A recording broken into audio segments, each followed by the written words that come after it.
हे गाईज तर welcome to my new blog. Guys मस्त तुमचं भाऊ सकाळी सकाळी एकदम आंघोळ बिंगोळ करून मस्त फ्रेश बिरीज झाला, कारण आपल्याला लय कुठं जायचं होतं. पण म्हटलं सर्वात पहिले आपण घेऊन नाश्ता करून नाही का, मस्त रात्रीची सोयाबीनची भाजी बिजी एकदम दणक्यावर पद्धतशीर दणका दिला आणि त्याच्यात पाय लागला दुखायला तुमच्या भावाचा नाही का. म्हटलं काही खरं नाही, रोज सकाळी उठून तेच करावं लागतं ड्रेसिंग.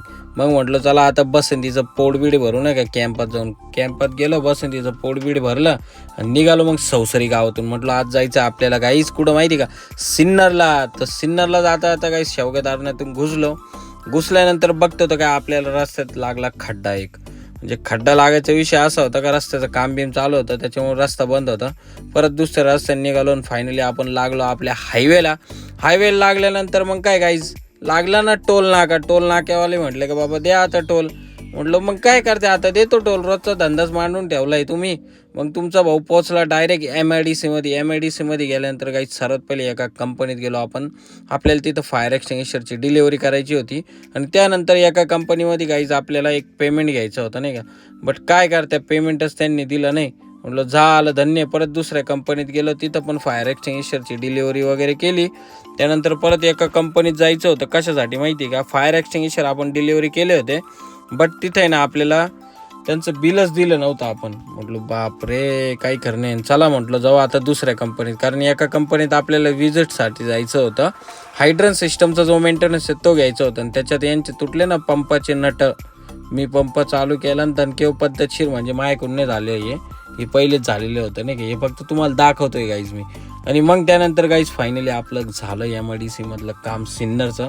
त्यानंतर आपण निघालो पांढुर्लीवरून. कारण असं होतं का गाईज आपल्याला आपल्या घराच्या इकडे एक शिगवे म्हणून गाव आहे, तिथं जायचं होतं. कशासाठी माहिती का, फक्त फायर एक्सटिंग्विशरच्या ट्रेनिंगसाठी. मग काय तिथं गेलो, पहिले लेक्चर वगैरे झालं आपलं, थोडंफार लेक्चर देऊन टाकलं त्यांच्या हॉस्पिटलमध्ये. मग म्हटलं चला आता बाहेर आपल्याला दणकेशीर पद्धतशीर मस्त म्हटलं फायर एक्सटिंग्विशर ऑपरेट करायचे. त्यानंतर तिथं मस्त काही सर लोक होते 2-3, त्यांनी मस्त फायर एक्सटिंग्विशर ऑपरेट केले. त्यानंतर मॅडम आले, मॅडम बोलले का म्हणे मी पण फायर एक्सटिंग्विशर मस्त आता ऑपरेट करते नाही का. म्हटलं मॅडम करा काही विषय नाही. आणि यांच्याकडे बघून गाईज मला असं वाटत होतं का फर्स्ट टाईमच फायर एक्सटिंग्विशर नाही आहे यूज करू राहिले. मग मॅडमला मी विचारलं नाही का, मॅडम म्हटलं फर्स्ट टाईम करताय का, हा म्हणे.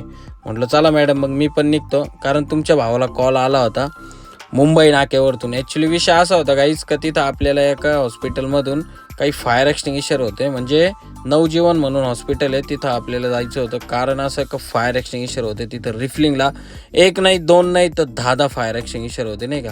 मग काय तुमचा भाऊ निघाला पाटक्यान झटकन मुंबई नाक्यावरून. बघतो तर काय एवढ्या मोठ्या मूर्त्या आणि त्याच्यात लागला ना तुमच्या भाऊला ट्रॅफिक. म्हटलं झालं धन्य, काही खरं नाही. त्याच्यात गाईज आपल्या बसंतीचं गेलं आणि डिझेल संपून, सकाळी डिझेल भरलं आणि संपलं पण. म्हटलं चला आता जाऊ मस्त सर्वात पहिले कटिंग विटिंग करू. मग आपल्या भावाने अशी पद्धतशीर दानक्यावर कटिंग विटिंग केली.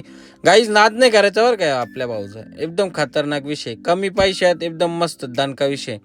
मग आला तुमचा भाऊ मस्त कुठं गोडाऊनला आल्यानंतर गाईज मस्त आपण तिथं काही फायर एक्सटिंग्विशर बघू शकते तुम्ही. एवढे फायर एक्सटिंग्विशर आहे ते आपल्याला करायचे उद्या आता रिफिलिंग. म्हटलं झालं धन्य. फायनली तुमचा भाऊ आला घरी आणि जय हरी.